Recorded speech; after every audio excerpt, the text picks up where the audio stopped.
In my last talk, I went over what assertiveness is and is not, including 5 of the biggest misconceptions about what being assertive actually means.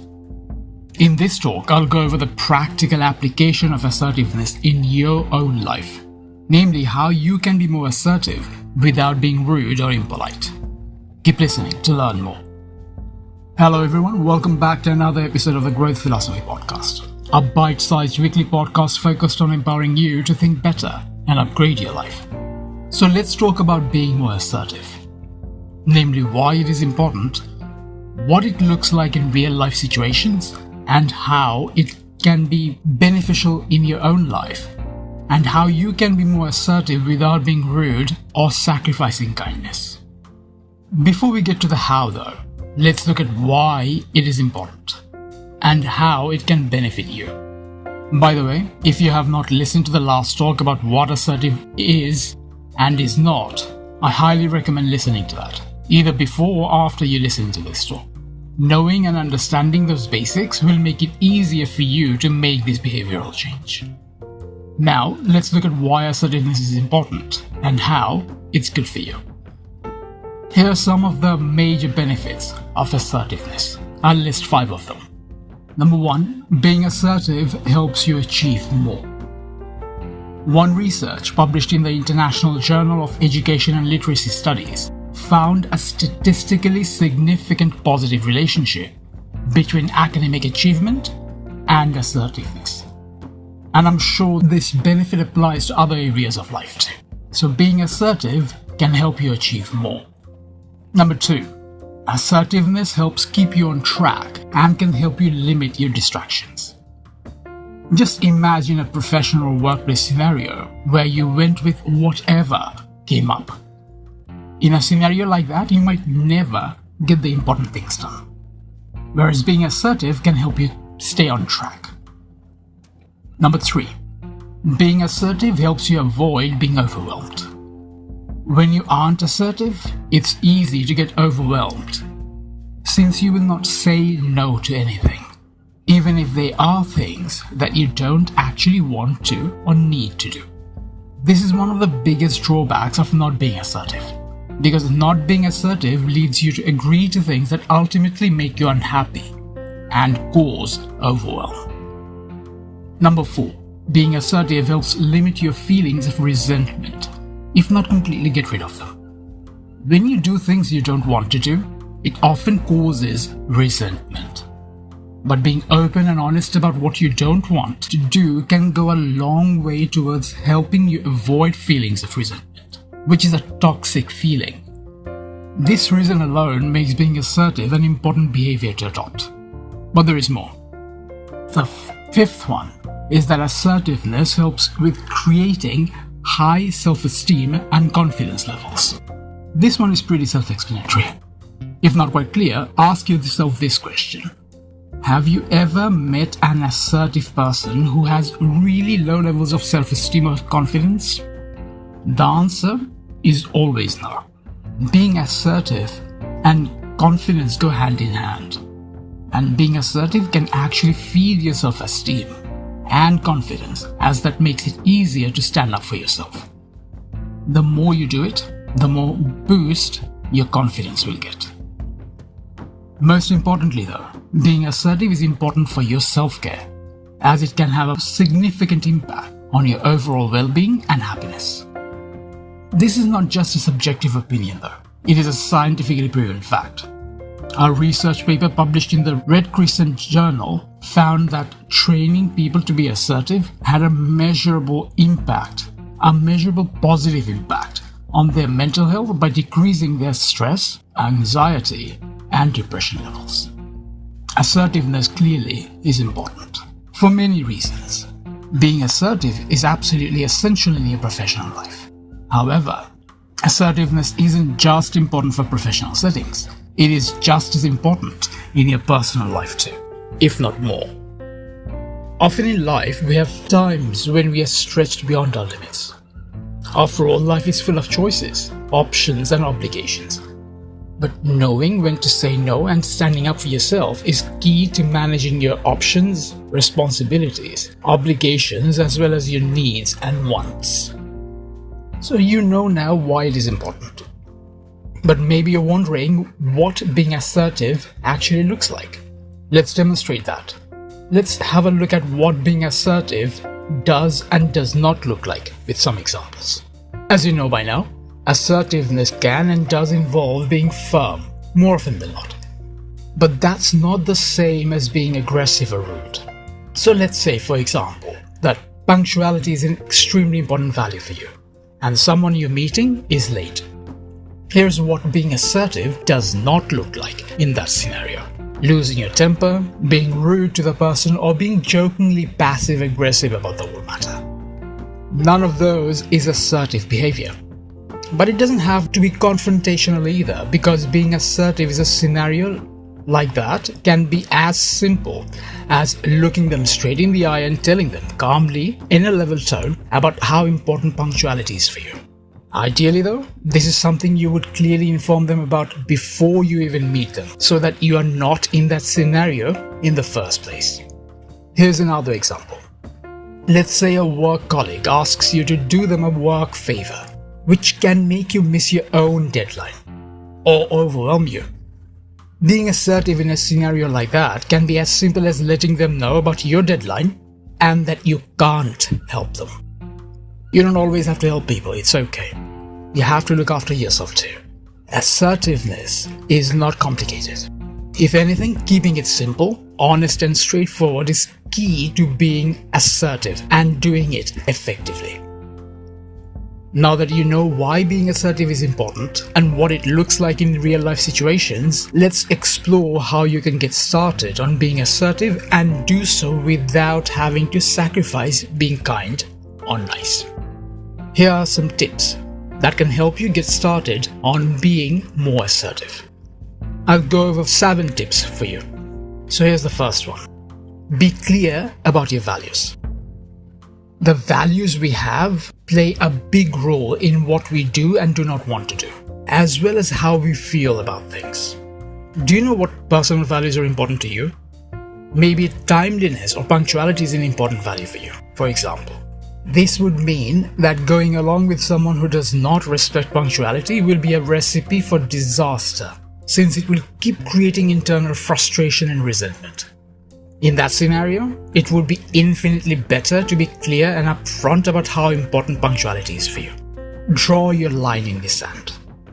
Number 2, be clear on what you need and or want. If you're unsure about your own needs or wants, it will be easy to get swept up by what others need and want.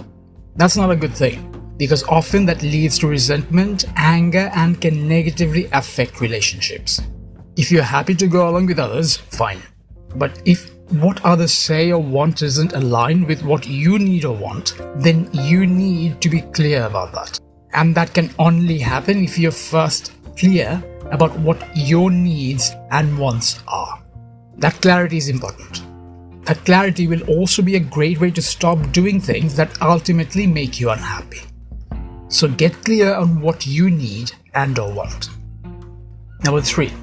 Be clear and vocal about your priorities. Often the frustration we experience with people comes from getting involved with things that stretch us beyond our capacity. Like agreeing to run an errand even though we have a deadline to meet.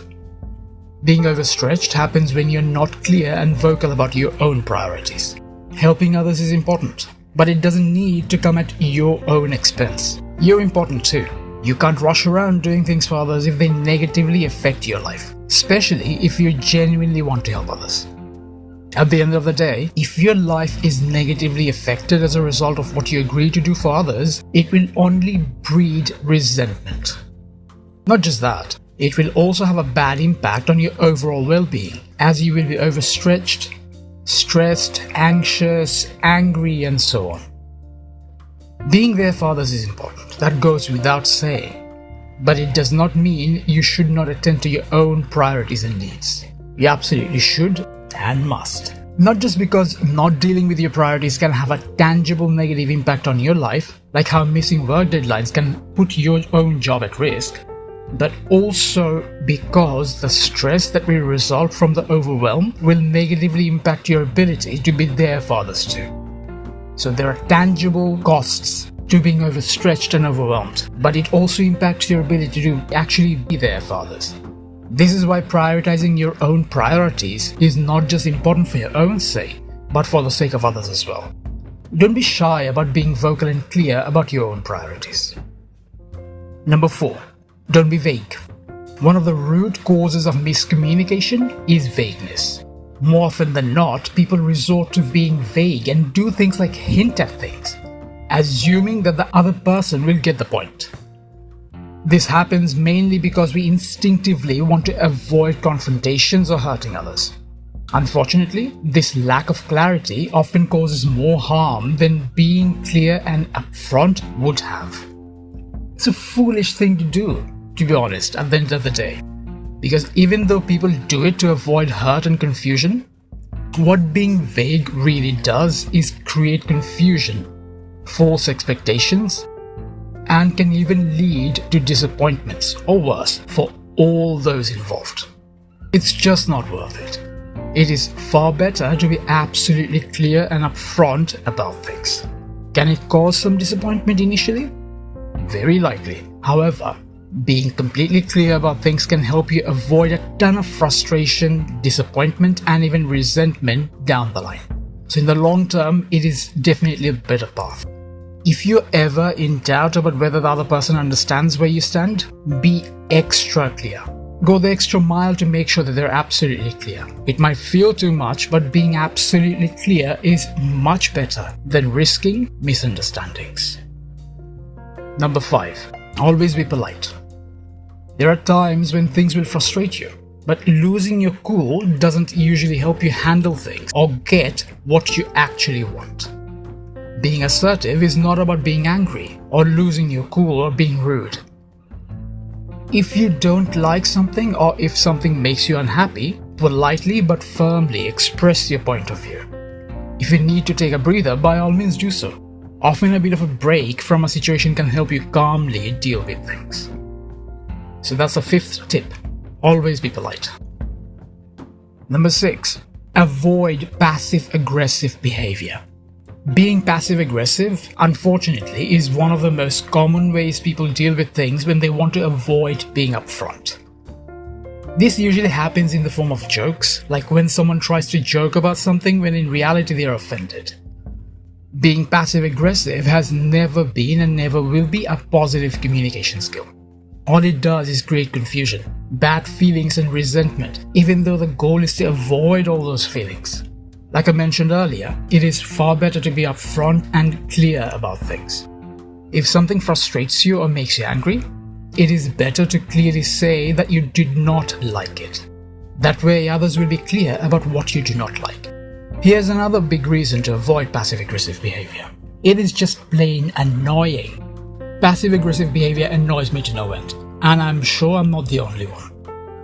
Being clear is a far better approach, not to mention honest and authentic. Draw your line in the sand if and when you need to, rather than dancing around the issue or being passive-aggressive about it. Last but not least, the 7th tip. Actively listen. One of the best things you can do in order to be assertive is to actively listen. Active listening has a whole host of benefits, and one of them is understanding the other person's perspective. Not only that, when the other person feels listened to, they will also be more inclined to understand your side of things. This makes it easier to avoid confrontations even in heated and challenging situations, all without sacrificing what you need or want. Genuinely listening to others is a great way to handle things well, dealing with people respectfully while also clearly defining where you stand and in turn respecting your own needs and wants. So that's the 7th tip. Actively listen. It goes without saying that being assertive does involve not doing what others want you to do.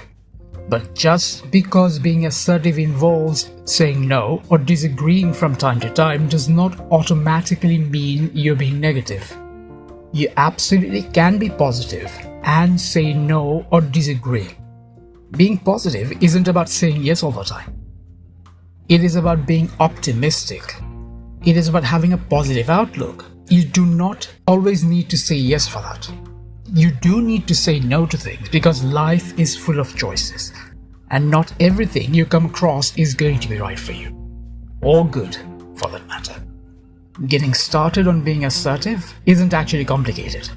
That said, it can be uncomfortable for some of you, at least in the beginning, mostly because many of you are not used to speaking up.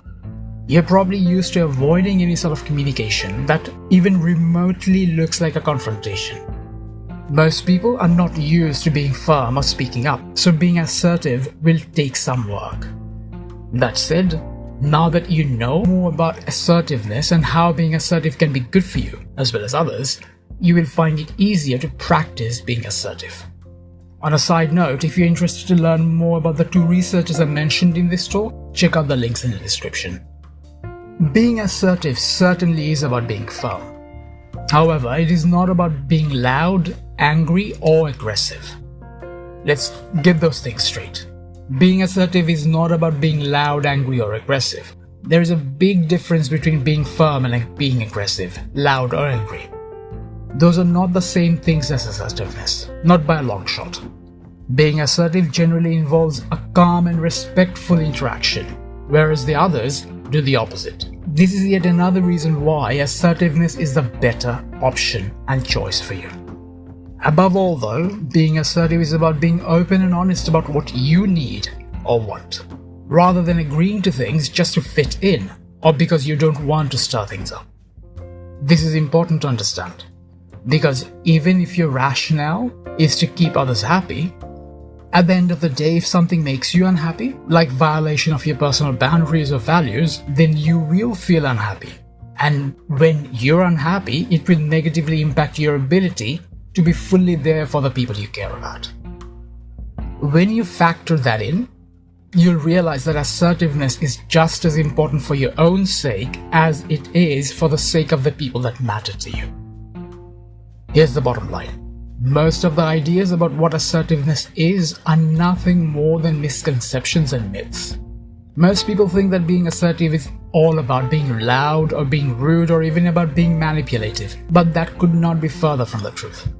And assertiveness also is not about being selfish. Being assertive is about being strong and having faith in yourself.